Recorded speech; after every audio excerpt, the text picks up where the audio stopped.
Hello, my dear children. I am Trupti Bhavsar. Today, we are going to continue our Civics Chapter 4 Key Elements of a Democratic Government. Students, in the previous chapter, we had studied about the Africa and the apartheid law which was there in the Africa. In that, we had learned about a boy whose name was Hector Peterson. And then after, the fight for their struggle was continued there, and how the African National Congress, that group, their leader became the Nelson Mandela, and they had got their rights after that. Now students, today we are going to study some other factors like participation, then resolution of conflicts, equality and justice. Now these are some of the key elements of a democratic government that influence the working of the government. Now influence the working of the government means, students, yes, means which effect or which gives the effect of the work of the government. Now the first is the people's participation. Now students, you know that how the people will participate in these things. So people participate in the process of the government. In which way? So by writing the letters to the editors, or by writing on social media, by participating in elections, by participating in mass protest, by participating in debates on television. So these are the different ways that how the people also can become the part of this process of the government. Students, do you know that why do we have regular elections?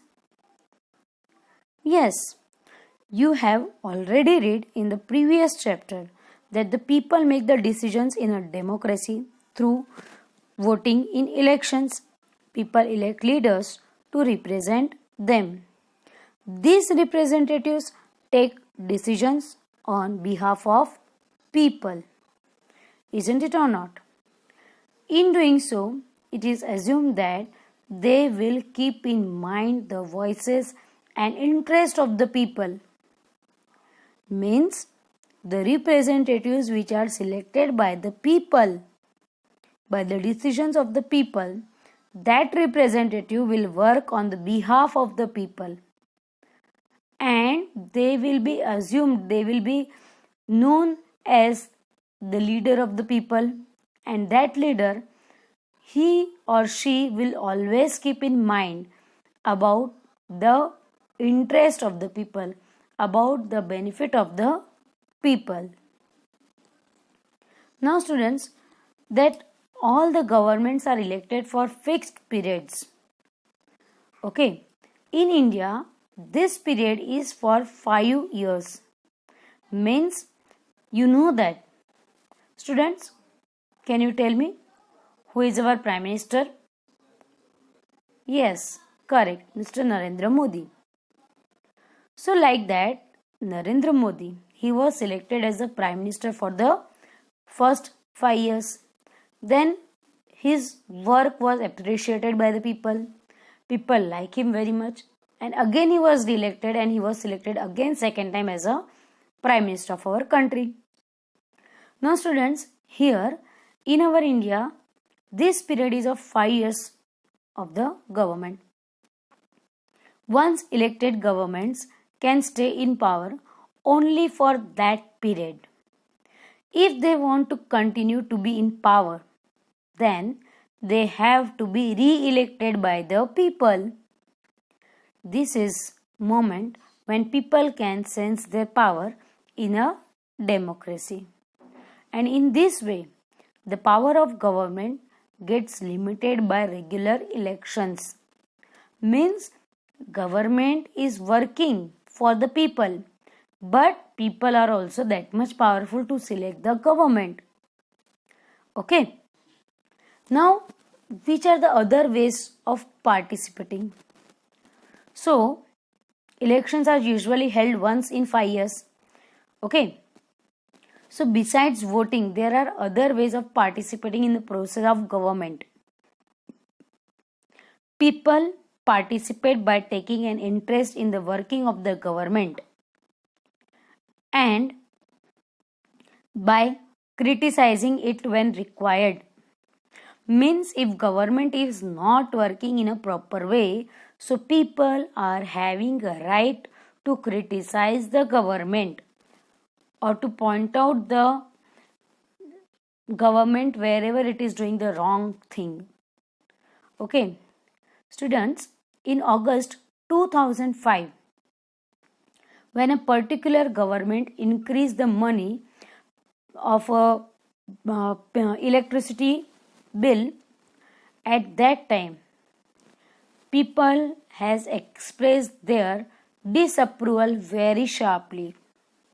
Means people has shown their anger to the government that they are not ready to accept the decisions given by the government. So they took out rallies and also organized a signature campaign. The government tried to explain and defend its decision, but finally listened to the people's opinion and withdrew the increase. Means then after people, whatever their demands were there, that demands government has to listen, and government then they has to decrease the rate of the electricity. Whichever they had done the increase in that unit charges, then they had to decrease it. So people are also as much as powerful in the government for their working system. The government had to change its decisions. Why? Just because it is responsible to the people. Because government is responsible for the people only.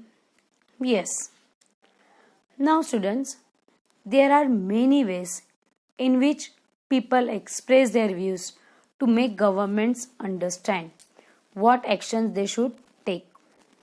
And some of that actions which people can do, that are the dharnas, rallies, strikes, signature campaigns, etc. So things that are unfair and unjust are also brought forward. Means people can express their views for the government. Newspapers, magazines and TV also play a role in discussing government issues and responsibilities. Students, every day in the news channel, in the newspaper, in the social media, we are getting the news about the government, the working of the government. If any incident happened any place, so people start to criticize to the government, and whatever the role government is playing, that is a very, very important role. And with that, the newspapers, magazines, TVs, they also are playing a very important role for discussing of the government and the issues which are creating in our country. That issues are discussed in that, and that is the responsibility of them to bring that issues up to the people and to bring it in notice of the government also. While it is true that a democracy allows people to participate, isn't it or not? In the previous chapter we had already studied that democracy is to the people, by the people and for the people. So people also participate in it. It is also true that not all sections of people are actually able to do so. Means all the sections of the people, means all the communities or all the religious or all the level of the people are not always participating in that. Another way for people to participate is by organizing themselves into social movements that seek to challenge the government and its functioning. means the another way of the people that how they can participate in the organization of the government. So they can organize themselves into the social movements and challenge to the government and the functionings of the government. Members of the minority community, Dalits, Adivasis, women, and others are often able to participate in this matter. Means they also can participate in all these things. If a country's people are alert and interested in how the country is running, the democratic character of the government of that country will be stronger. Means if the people are much more aware about the working system of the government, if they are alert and if they are interested, so they also can build up a very strong government of that country. So the next time we see a rally winding through the streets of our cities and towns or villages, we should pause to find out what the rally is about, who is participating in it, and what they are protesting about. Means about which thing these rallies are there. That we should try to find out. And this will help to give us a sense of how our government works. So by this we can came to know about the functioning and working system of the government. Now students, it is very important for the government to listen to the people, and it is also very important by the people that they also took initiative part in the working of the government, so it will be much more helpful for them. Now students, we will discuss about some of the need to resolve these conflicts, means how they can solve these conflicts. Now students, we had already studied about the story of the Maya. So how the conflicts can be often lead to violence and death, because one group decides that it is alright to use force to prevent the other group from protesting. Okay, we had already studied about the story of Hector Peterson, that he and his some of the school friends, they were protesting for learning their own language, that was the Zulu language, but they were forced at that time to study the Afrikaans language. So this type of conflicts occur when people of different cultures, religions, regions, or economic backgrounds do not get along with each other, or when some among of them feel they are being discriminated against. Okay, people may use violent means to settle their difference. This leads to fear and tension among others living in an area. The government is responsible for helping to resolve the conflicts. Means students, whenever any conflicts, any incident occur, so that time when the people are coming from the different religions, different cultures, different regions and different economic background also, they do not get along with each other, means they are not trying to match with each other's thinking also, and people use violence to settle their differences. They started fighting with each other only. Okay, so the government is responsible for helping to resolve the conflicts. So that time it is the duty of the government to solve the problems of the people. Now we will study some of the conflicts in our society and the role of the government in resolving them. But before that, we will see a very important part of our government, that is the Constitution of India. Students, you know that the Indian Constitution lays down the basic rules or laws that are for both the government and the people. Already you had studied about it in your previous standard. Okay. So the Indian Constitution, it lays down the basic rules and laws that have to be followed by everyone. Each and every person of our country, they must has to follow the Indian Constitution. These laws are for both the government and the people. Conflicts and differences have to be resolved according to these laws. These laws means the laws which are given in the Constitution of India.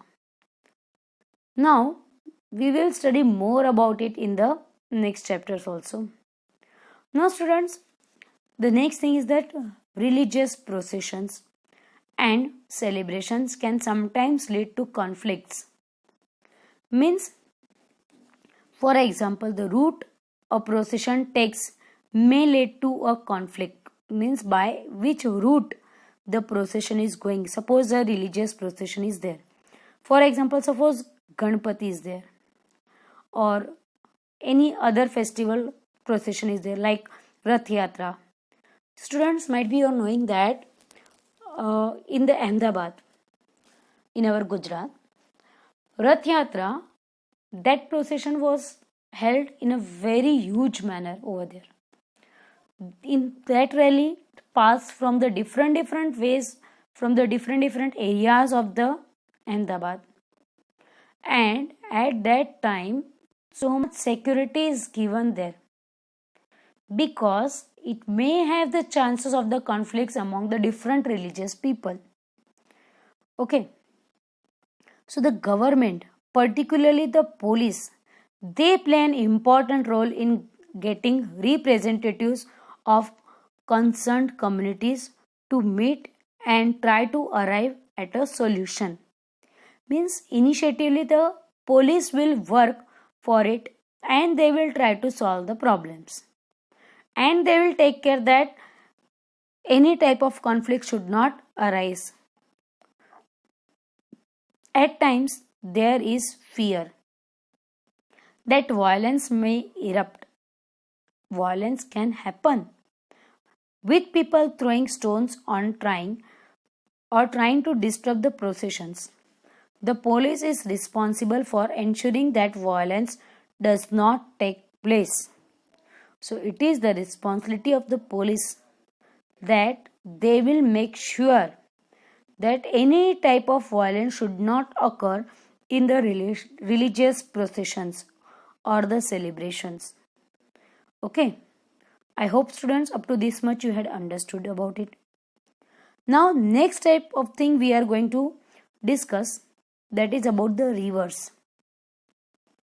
The sharing of the river between the different two states that the rivers go through can become an issue of conflict.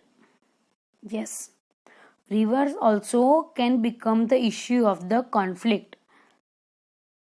Means it can also become the reason for any fight between the two states also. A river may begin in one state, flow through another and end in a third state. The sharing of the river water between different states that the river goes through is becoming an issue of conflict. Okay. Now here one example is given to you students, that you may have heard about the Kaveri water dispute between Karnataka and Tamil Nadu. The water stored in Krishnaraj Sagar Dam in Karnataka is used for irrigating a number of districts and for meeting the needs of city of Bangalore. The water stored in Mettur Dam in Tamil Nadu is used for crops grown in delta region of that state. Means that Kaveri river water, it was used by the Karnataka and Tamil Nadu both. Okay. Now here a conflict arises. Why? Because both dams are on the same river. Means the Krishnaraj Sagar Dam and Mettur Dam, both the dams are built on the Kaveri river. and Karnataka and Tamil Nadu. Both the states, they have a conflict about the river. Now, conflict means the dispute between them. The downstream dam in Tamil Nadu can only be filled up if water is released from the upstreams one located in the Karnataka. Means the dam of the Karnataka, it is on the upper part, upper streams, and when the water was flown from there, means when water was released from the upper streams, then the Tamil Nadu dam can get the water over there. Therefore, both the states can't get as much water as they needed for the people in their states. This leads to conflict. The central government has to set up in and see that a fair distribution is worked out for both the states. Means here, the central government, they has to come out to see the dispute about the river water between the two states. Okay students, I hope you had understood about these conflicts also. Now, the next thing which we are going to study, that is about the equality and justice. Now students, equality and justice. These two words, can you identify or just can you think that what is the equality and justice? Yes, equality means similarity and justice means, any guess? Yes, justice means to get the rights. Now, one of the key ideas of democratic government is its commitment to equality and justice. So that equality and justice are inseparable, means they both cannot be separated. Okay. In the earlier practice of untouchability is now banned by law, means which we had studied in the beginning of the chapter, that untouchability of was there, the different races were there, the differences between the white people, black people was there. Now all these things were banned by the government. This group of people were denied education, transport, or medical facilities, and even the chance to offer prayers. Means now they are also having the same right like others. Students, do you know that Dr. Ambedkar, who was the main person for this Indian constitution, the writing of the Indian constitution? Okay, so Dr. Ambedkar, whom you have read about earlier in this book, and many other times we had studied about him, that realized that such practices must not continue, and that justice can only be achieved when people are treated equally. Means Dr. Ambedkar also fight for the equality of the people. Students might be knowing that Dr. Ambedkar also comes from the Dalit family. We had already studied about him in the previous chapters also. Okay, so the government also recognizes this and makes special provisions for groups within society that are unequal. For instance, in our society, there is a general tendency to value and care for the boy child more than the girl child. Means boy child is given more attention than the girl child. Okay. Now this means that society does not value the girl and boy child equally, as this is unjust. Means they do not value the girls and boys equally. So this is the unjust thing. So in this context, the government steps in to promote justice by providing special provisions that can enable girls to overcome the injustice that they are subjected to. Means if the more value is given to the boy and less value is given to the girl, so that is not a proper thing, that is the unjust thing. So that's why, to remove this injustice, government, our Indian government, especially students, has come out with so many different schemes for the girl child. They are giving so many facilities to the girl child in our country, and thus it is possible that fees for girls might be waived all over in government schools or colleges. Even students, I want to add here that not only in the government schools or colleges, but many of the private institutions also give many benefits to the girl child for their education. Even students might be knowing that our school also giving the benefit to the girl child in their higher educations. Okay. Now, students, there are so many different types of power women empowerment schemes in our country. Okay. And government is always trying to give their best to the people, and they are always trying to give the proper justice to all the people of all the religions, all the community, all the races, all the people of our country. Okay, so that government has the responsibility to promote justice, and they are giving the justice to all the type of people. They are always keeping in mind that there should not be any unfair or unjust by any type of people. I hope students you had understood about this lesson up to this much. Here our chapter is finished, and I hope you had enjoyed this video and you had learned many things about this topic. Till then, bye.